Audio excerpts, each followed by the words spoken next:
watched her sleep. Her pain was growing more frequent. She lay there with her eyes fixed, sweetly, always silent. Touching her hands, they were like cold though pale clay. The years had passed, and she had walked without ever moving on the path of pain.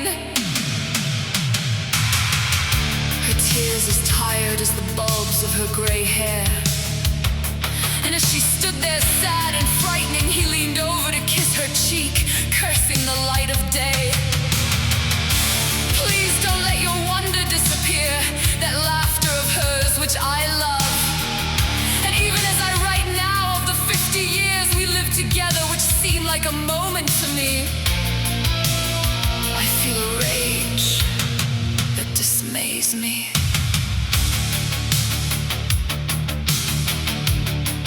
Poets, even if divine are men, and some have never loved as one loves in old age, with a language of truth, with ardor and passion. It is not the burden of a lover or a brief affair. There's a chasm between being sorry or grieving and being empty, lost, annihilated. A state of mind you didn't even know existed until now. But always be happy whenever life allows you to. When you feel that she is the beauty you sang about. She is the one who will make you old or young.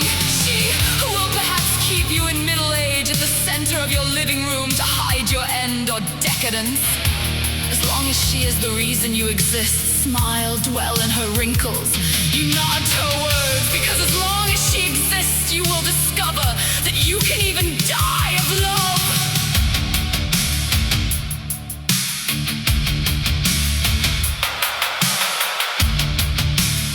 Now, I believe that like many, in the end I simply try to write my story, or the story of my life without ever truly being a part of it. I disabled the best parts of myself, the ones I used for years and years, and instead gave egocentric spaces to my self-destruction. I find myself wondering how this was possible. Once I loved myself and didn't want to be anything more than what I was. Then I found myself walking the streets of life, seeing lights and open windows, shop windows offering the chance to purchase the ephemeral, changing my view and gaze, inventing apparent worlds. It's like this. I've become transparent even to myself. Even the mirror must reinvent my face every day. If I had to write a story today, even after so many books have already been written, it would be the story of my failures. But I'm no longer interested in doing so.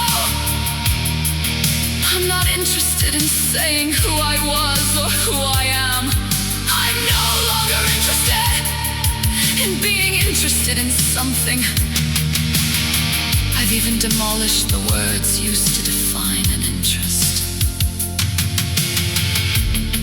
Sometimes there aren't any words or learned quotes to explain what's happening inside you. Sometimes you do everything right. You do everything as it should be done.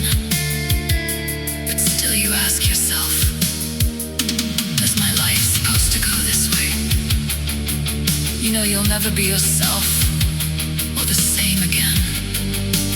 Because the lives of those you love change, and in turn they change the lives of those who love those you love. Because time brings an inexorable and imponderable fence. Sometimes I think, how many more times will I manage not to fall into my abyss? Not to lose pieces of myself.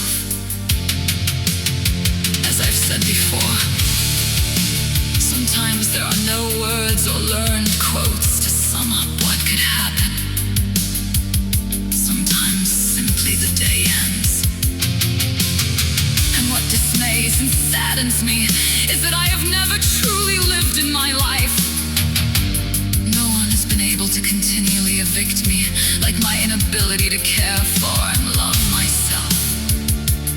So, if you can love me for who I am, because for who I am, perhaps I would never love myself.